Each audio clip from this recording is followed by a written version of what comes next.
नमस्कार। Offbeat one में आपका संजय उपाध्याय स्वागत। रामविलास पासवान के केंद्रीय मंत्री पुत्र चिराग पासवान के एक बयान से पूरे बिहार में सियासी हलचल मची। बयान यह है कि उन्होंने कहा था 2 दिनों पहले कि वो मुख्य रूप से बिहार की राजनीति करेंगे, बिहार पर केंद्रित उनकी राजनीति होगी। उनके पिता रामविलास पासवान केंद्र की राजनीति करते थे। इस बयान के बाद विपक्ष, खास करके राजद का यह मानना है और यह कहना है कि रामविलास पासवान ने केंद्र की राजनीति जरूर की, लेकिन उन्होंने बिहार को कभी छोड़ा नहीं। लेकिन ये बिहार को अपनाना चाहते हैं और विपक्ष यह कह रहा है कि नीतीश कुमार को एकनाथ शिंदे की तरह ही कर दिया जाएगा भाजपा के द्वारा और चिराग पासवान को प्रोजेक्ट कर। इस बात में कितनी सच्चाई है, कितना दम है, यह कहना बहुत जल्दीबाजी होगी, लेकिन नीतीश कुमार को कम करके आंकना भी एक बेईमानी हो। जहां तक बात चिराग पासवान की है, तो चिराग पासवान कहते हैं कि मैं खुद दलित लीडर हूं, दलितों का नेता हूं। बिहार में 19.7% शेड्यूल कास्ट के लोग हैं, ये 2022 की जातीय गणना के अनुसार। इसके अलावा भी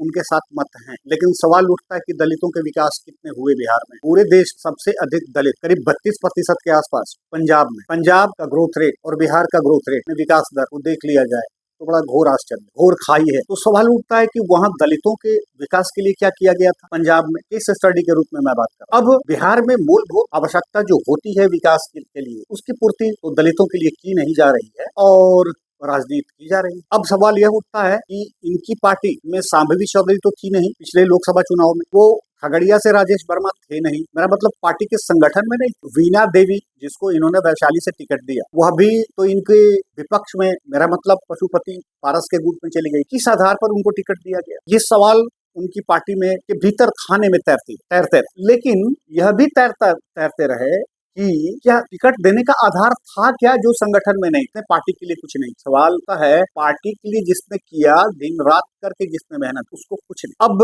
बिहार में दलित राजनीति की 3 धुर मुख्य रूप से हो गए हैं। मांझी, जीतन राम मांझी, फिर उधर चिराग पासवान और वो अशोक चौधरी। दलितों के विकास के लिए इन लोगों ने किया, यह एक बहुत बड़ा सवाल है। ये मैं नहीं, लोग कहते हैं आज भी वो चूहा, मूस और घोंघा खाने के लिए बाध्य है। अगर हम एक उदाहरण के रूप में ले ले सिर्फ पटवा टोली, गया के पटवा टोली, तो वहाँ के तो मैंने रिकॉर्ड रिजल्ट वहाँ के बच्चे दे रहे हैं। उनको गाइडलाइन मिला, गाइडलाइन देने के लिए न तो जीतन राम मांझी ने कभी प्रोत्साहित किया, न ही कभी मेरा मतलब चिराग पासवान ने किया, अशोक कुमार चौधरी ने किया, किसी ने नहीं। तो ये दलित अपनी किस्मत पर, वो पेट से ऊपर जब आएंगे तब शिक्षा की बात करेंगे। खैर, दलितों के नाम पर रोना और वोट को माने अपने झोली में डालना, यह एक अलग बात। और ये कहना कि बिहार में ही मैं राजनीति करूंगा, तब सवाल उठता यह है कि क्या पार्टी में जितने लोग उनके थे करें।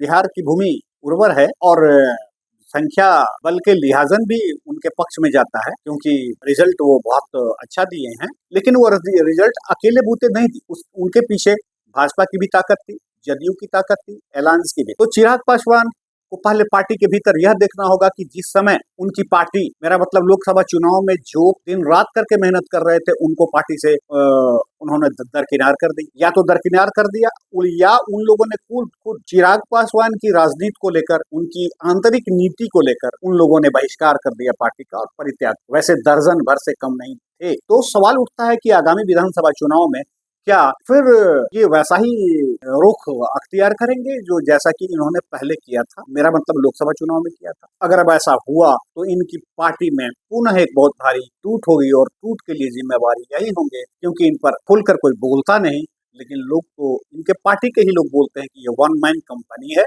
ये कारपोरेट कंपनी की तरह ये पार्टी चलती है, पार्टी के भीतर लोकतंत्र नहीं। अब सियासी हलचल जो कुछ भी मच गई हो, लेकिन चिराग पासवान के घर में जो दरार है, वो दरार और चौड़ी होती जा रही है, जिस पर मैं चर्चा कभी बाद में करूंगा। लेकिन चिराग पासवान को पार्टी के भीतर पहले लोकतंत्र की स्थापना कर वन मन कंपनी या फिर कारपोरेट कंपनी की तरफ पार्टी यहाँ तक आरोप है उन पर कि वो तानाशाही कर, पार्टी में किसी की बात नहीं। तो खैर देखिए आगे होता क्या है। लेकिन विजय कुमार सिन्हा ने भी ये बात कही, मेरा मतलब डिप्टी चीफ मिनिस्टर है, कि उनके बयान से पार्टी को मजबूती मिली है, भारतीय जनता पार्टी और मजबूत हुई है। और ये कहना कि चिराग पासवान आगामी चुनाव में एक नाथ शिंदे वाली स्थिति में होंगे या फिर मुख्यमंत्री बनने का ख्वाब देख रहे हैं, कुछ भी हो सकता है। ख्वाब तो ख्वाब है, भ्रम है। रिजल्ट उन्होंने दिया है, यह भी एक बात है, लेकिन उनको पार्टी के भीतर यह देखना पड़ेगा कि जिन लोगों ने दिन रात करके मेहनत की है, उनकी भी कुछ महत्वाकांक्षा है, आकांक्षा है। अगर उसकी पूर्ति नहीं हुई, पार्टी में पुनः टूट होने की आशंका है, भीतर खाने। तब तक के लिए मुझे इजाजत दें आप। मैं संजय उपाध्याय, अभी आप ऑफबीट वन देख रहे हैं। आपके सब्सक्रिप्शन से मुझे काफी प्रोत्साहन मिल रहा है, उत्साहित हो रहा हूँ। धन्यवाद। मैं फिर मिलूंगा इसी अनुमति और इजाजत। धन्यवाद।